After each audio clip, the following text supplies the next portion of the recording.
ये जो कम्युनल करने की आप कोशिश कर रहे हैं ना, मैं बोल रही हूँ लाल सलाम कहाँ है? आप तुर्कमान गेट पर पहुंच गए। मैं आपसे पूछ रही हूँ, आपको मुसलमान वोट करेगा? लाल सलाम को इम्पोर्टेंट, देश बचना चाहिए, वोट करे या ना करे तो कैसे? अरे और मुसलमानों को बचाने के लिए हम खड़े होंगे रास्ते में। मतलब मुसलमान क्यों? जब ये इस देश का नागरिक क्यों नहीं? तो कम्युनिस्ट खड़ा होगा इस देश का नागरिक क्यों नहीं? के सामने। भाई हमारे पीछे मत लड़ो, हम बचे हुए हैं, हमारा रब बचा रहा है। कम्युनिस्ट या कांग्रेस या सपा या बीजेपी हमें नहीं बचाएगी। हमारे ऊपर राजनीति मत खेलो भाई। हाय हाय मौलाना, जो करना है वो करो, मुसलमानों पर राजनीति मत खेलो यार।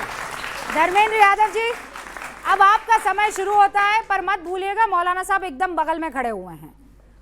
समाजवाद को जो जानता है, समाजवाद की परिभाषा है, हम किसी में भेद ही नहीं करते, चाहे मौलाना साहब हों, चाहे श्रीवास्तव जी हों, चाहे भंडारी साहब हों, चाहे अवस्थी जी हों, किसी में हम भेद नहीं करते हैं। उसी का नाम समाजवाद है। अच्छा, अब आप जो डिबेट कर रही हैं वेस्ट बंगाल के ऊपर, आपके पैकेज में चला सभ्यता की लड़ाई है।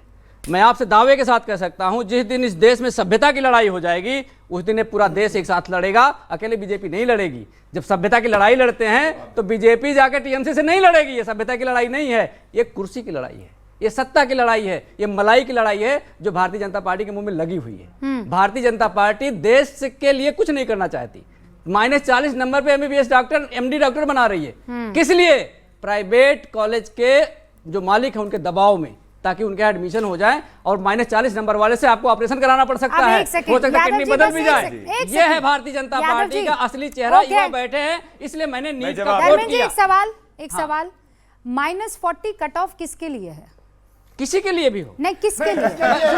किसके लिए? किसी के लिए भी हो नहीं, किसी के लिए नहीं। ना यादव जी रुकिए, बहुत इंपॉर्टेंट है। बिल्कुल आप जहां जाना चाह रही मैं बता रहा हूँ। कहाँ क्या, मैं कहाँ जा रही हूँ? मैं सिर्फ किसके लिए है? मैं ये कह रहा हूँ, ये पीडीए वाले हैं क्या? उसमें प्राइवेट मेडिकल कॉलेज को सरवाइव करवाने के लिए कट ऑफ डाउन किया गया है। मैं ये कह रहा हूँ, तो प्राइवेट कॉलेज में कितने लोग आएंगे? प्राइवेट कॉलेज में ये -40 वाला जो है, ये कौन सी कैटेगरी है जो जाएगी? कैटेगरी से कोई मतलब नहीं है। कैसे मतलब नहीं है? कैटेगरी से मतलब नहीं। अरे कैटेगरी से कैसे मतलब नहीं है? नहीं, कैटेगरी से मतलब नहीं है। अब दूसरी बात मैं पूछूंगा आपसे, दूसरी बात, जब एडमिशन क्यों दूसरी बात? मैं जैसे ही आपको पकड़ती हूं दूसरी बात, बिल्कुल मैं बताऊंगा। मैं आपसे बस एक छोटा सा निवेदन कर रही हूं। बताऊंगा। -40 पर मैंने डिबेट किया है सर।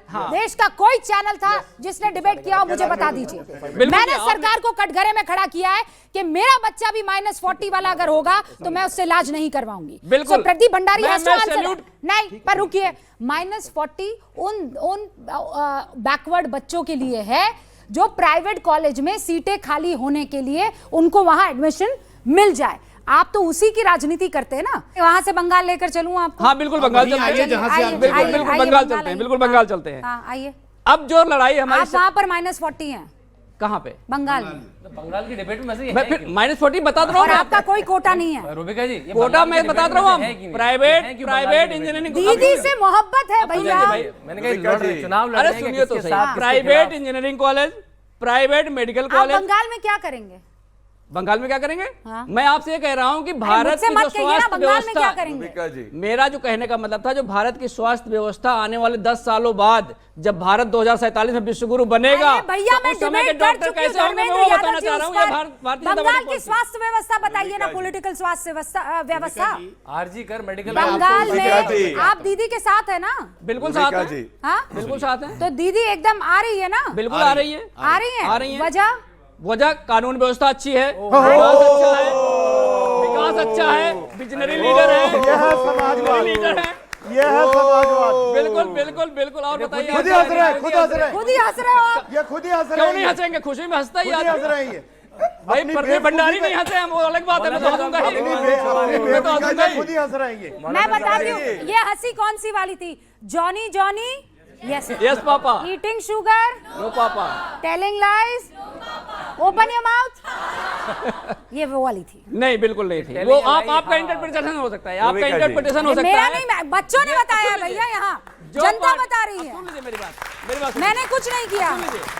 जो पार्टी पूर्ण बहुमत की सरकार चला रही हो, उस प्रदेश के सभी वोटरों ने उसे वोट दिया बहुमत का, और आप उस पे हंसवा रही हैं। ये अपमान उसका है, वहाँ की जनता का अपमान है। एक बात तो मैं, वहाँ की जनता का अपमान है, बहुमत का अपमान है, लोकतंत्र का अपमान है। जनता है वहाँ की मजाक मत जनता नहीं समझिए। है, वहाँ की जनता नहीं है, नहीं, पर ये देश वहाँ की वोटर जनता नहीं है। वहाँ मुद्दे के इससे भी वोटर का समझ में अपमान आते है। हैं। मैं वहाँ आ रही के हूँ आपके वोटर का पास उससे अपमान है, पहले। बहुमत का अपमान क्यों है, आप लोकतंत्र देश की का जनता अपमान है कि नहीं है?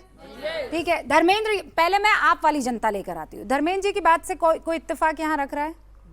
क्यों? अरे कोई तो होगा।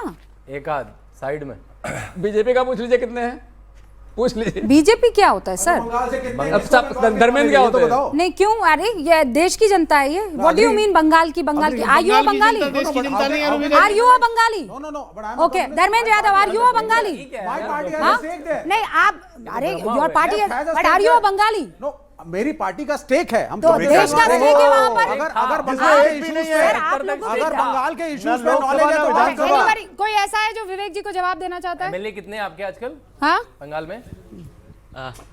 जैसा कि अभी आपने कहा कि जो बंगाल में जो सुनिए प्रशासन है, सुनिए मौलाना साहब सुनिए।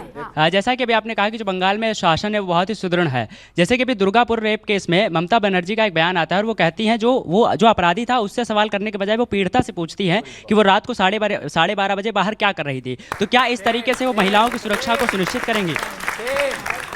ओके बालक को पता है, देखिए बालक को पता है। दीदी का कोर वोटर महिलाएं रहती हैं क्योंकि दीदी से वो कनेक्ट कर पाती है। आपको लगता है इस बार चैलेंजिंग रहेगा ये?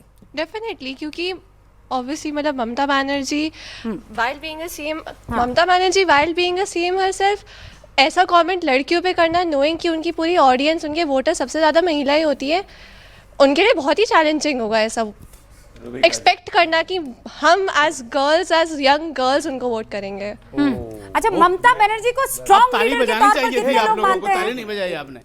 स्ट्रॉन्ग लीडर ममता बनर्जी है, स्ट्रॉन्ग लीडर कितने लोग मानते हैं? लो क्यों बताओ। भाई? मतलब 15 साल की मुख्यमंत्री का ये हाल है यहाँ। हाँ क्या क्या वो माइक पहुंचाइए पीछे। हाँ जल्दी जल्दी माइक। जिस ईडी के नाम से नेताओं में खौफ आ जाते, उस ईडी को वहाँ पे नहीं चलने देते हैं, लेकिन जब वहाँ पे फिर मस्जिद को बने देते हैं। इसमें तो है ना, क्योंकि ईडी वहाँ पे नहीं चल पाती बंगाल में। पूरे देश में ईडी के नाम पे नेताओं के पसीने छूट जाते हैं। अब बंगाल में ईडी के चल नहीं रही है। पर ये तो ईडी तो कहते हैं कि प्रदीप जी रिमोट से चला रहे हैं। अब तो फिर बंगाल में भी रिमोट से चलना चाहिए ना, हाँ बंगाल में भी चलना चाहिए ना। ईडी वहाँ पे चल जाती। ओके हाँ मैं आ रही हूँ, आ रही हूँ। इधर इधर इधर इधर। हाँ और कोई सवाल पूछना चाहता है यहाँ पे? हाँ ममता जी तो बिल्कुल स्ट्रॉन्ग लीडर हैं, क्योंकि हमें बिल्कुल याद है पिछली बार जब टीएमसी जीती थी तो बीजेपी के कार्यकर्ताओं के घर पे क्या हुआ था, महिलाओं का रेप हुआ था, हमें ये चीज़ बिल्कुल याद है। तो ऑब्वियसली वो बहुत स्ट्रॉन्ग लीडर हैं। उसके बाद कुछ एक्शन भी नहीं हुआ। आरजीकर मेडिकल केस में बिल्डिंग का डिमोलिशन हो गया, कुछ नहीं हुआ, वहाँ पर सारे एविडेंसेस डिस्ट्रॉय कर दिए गए। ऑब्वियसली बहुत ज़्यादा स्ट्रॉन्ग लीडर हैं, तभी ये सब हो पाया है। मतलब ये तो बहुत। कोई सवाल? हाँ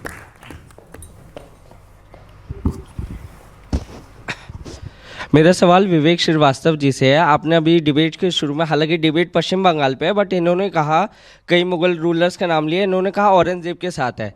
आपकी जो लेफ्ट ऑर्गेनाइजेशन है, अभी जेएनयू में क्या नारे लगे थे कि मोदी शाह तेरी कबर खुदेगी, जेएनयू की धरती पर। देश के सबसे बड़े संवैधानिक पद को ऐसा बोलना देशद्रोह में नहीं आएगा? दूसरी बात ये, इंडिया गेट पे क्या हुआ था, कॉमरेड हिदमा जिसने दर्जनों हमारे भारतीय सैनिकों को मार दिया